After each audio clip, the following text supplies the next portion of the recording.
السلام علیکم ورحمۃ اللہ وبرکاتہ۔ مجھے امید ہے آپ سب لوگ خیریت سے ہوں گے۔ آج کے اس ویڈیو میں آپ کو بتاؤں گی کہ ایک پرہیزگار بندہ کس طرح قتل اور زنا کے سخت ترین گناہ میں مبتلا ہو گیا اور پھر اس شخص کا انجام کیا ہوا۔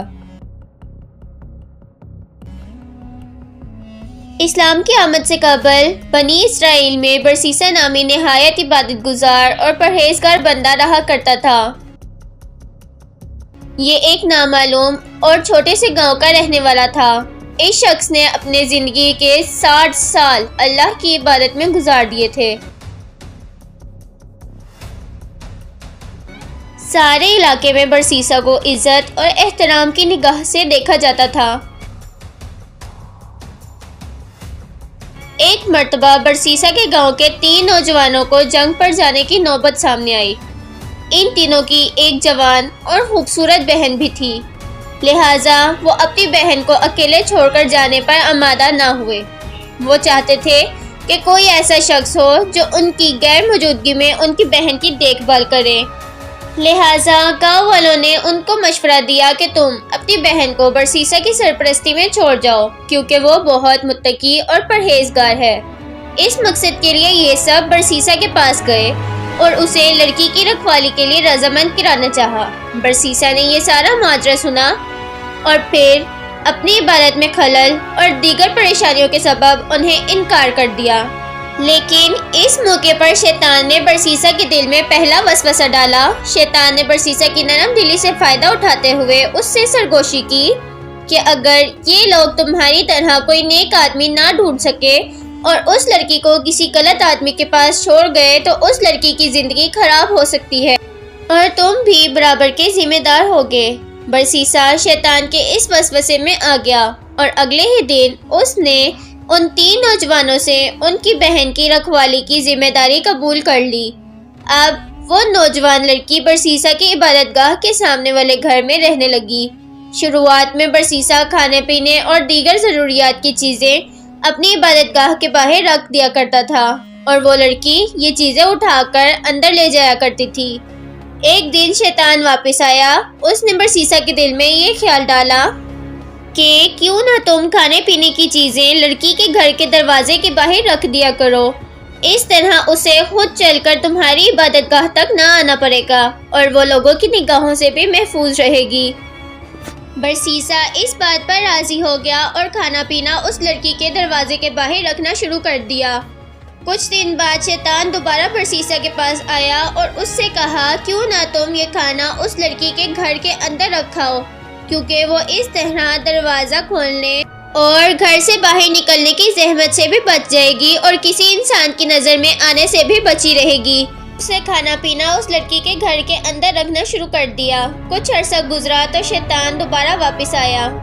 اس بار شیطان نے برسیسا سے کہا کہ وہ لڑکی دن رات اکیلے رہتی ہے، کہیں تنہائی سے اکتا کر بیمار نہ ہو جائے۔ تمہیں چاہیے کہ تم کبھی کبھی اس سے بات چیت کر لیا کرو، اس طرح تم اسے عبادت کی طرف بھی راغب کرو اور نیکی کی طرف بلاؤ۔ برسیسا کو شیطان کی یہ بات بھی بہت پسند آئی اور اس نے ایک دروازے کے پیچھے سے لڑکی سے بات چیت کرنا شروع کر دی، لیکن اس طرح گفتگو کرنے کے لیے ان دونوں کو بہت اونچی آواز میں بات کرنی پڑتی تھی اور دونوں کو کوفت ہوتی۔ اب برسیسا کو شیطان نے کہا کہ تم لڑکی کو اچھی باتیں سکھا رہے ہو اور وہ خود بھی عبادت کی طرف راغب ہو رہی ہے اور اس میں کوئی حرج نہیں کہ تم اسے اس کے کمرے میں یہ باتیں کیا کرو۔ برسیسا نے شیطان کی یہ بات بھی مان لی۔ آخرکار شیطان ان دونوں کو ایک ہی چھت کے نیچے لانے میں کامیاب ہو گیا۔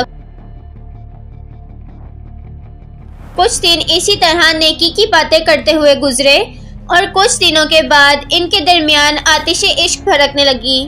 وہ نوجوان لڑکی برسیسا کو اپنے حسن، ادائیں اور جلوے دکھانے کا کوئی موقع ضائع نہ کرتی۔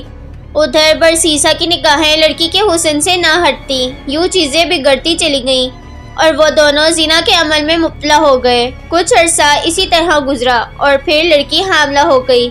جلد ہی اس نے ایک بیٹے کو جنم دیا۔ اب شیطان دوبارہ برسیسا کے پاس آیا اور اسے ملامت کرنے لگا کہ یہ تم نے کیا غضب کیا، یہ بچہ تمہارے گناہوں کا منہ بولتا ثبوت ہے، تم اس بچے کو قتل کر دو ورنہ لڑکی کے بھائی تمہیں قتل کر دیں گے۔ برسیسا نے اس نومولود بچے کو قتل کر دیا اور اس کی لاش کو اسی کمرے میں دفنا دیا جہاں وہ لڑکی رہا کرتی تھی۔ اپنے بچے کی موت کے بعد وہ لڑکی گمسم اور غمگین رہنے لگی۔ شیطان نے دوبارہ برسیسا کے دل میں خیال ڈالا کہ تم کیا سوچتے ہو کہ اپنے بچے کی موت پر کیا یہ لڑکی خاموش بیٹھے گی؟ کسی نہ کسی کو ضرور اس سے آگاہ کرے گی۔ برسیسا نے اب اس لڑکی کو بھی قتل کر ڈالا اور اسے اس کے بچے کے ساتھ دفنا دیا۔ کچھ عرصے کے بعد جب اس کے بھائی جنگ سے واپس لوٹے تو برسیسا نے انہیں بتایا کہ ان کی بہن بیماری کے سبب اس دنیا سے جا چکی ہے۔ وہ لاچار بھائی روئے دھوئے اور اپنی بہن کے لیے دعائیں مانگی اور اس کی قبر کی زیارت کرنے کے بعد واپس چلے گئے۔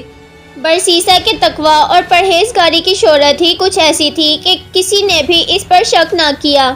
لیکن ایک دن شیطان ان تینوں بھائیوں کے خواب میں آیا اور برسیسا کے کرتوتوں کا پردہ فاش کر دیا اور ساتھ ساتھ اس جگہ کی نشاندہی بھی کی جہاں ان کی بہن اور اس کے بچے کی قبر موجود تھی۔ صبح اٹھ کر جب ان تینوں نے ایک دوسرے کو یہی خواب سنایا تو انہیں یقین ہو گیا کہ یہ خواب سچا ہے۔ چنانچہ تینوں بھائی برسیسا کے گھر پہنچے اور اصلی اور نقلی دونوں قبریں کھود ڈالیں جہاں سے انہیں لڑکی اور بچے کی لاش مل گئی۔ اب یہ تینوں انتہائی غضبناک ہوئے اور برسیسا کو سزا دلوانے کے لیے بادشاہ کے پاس لے گئے۔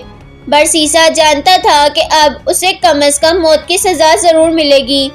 شیطان اب صرف آخری بار برسیسا کے سامنے ظاہر ہوا اور اب اس نے برسیسا کو اپنی اصلیت سے آگاہ کر دیا اور یہ مشورہ دیا کہ اگر اس سزائے موت سے بچنا چاہتے ہو تو شیطان کو اپنا آقا مان کر اسے سجدہ کر لے۔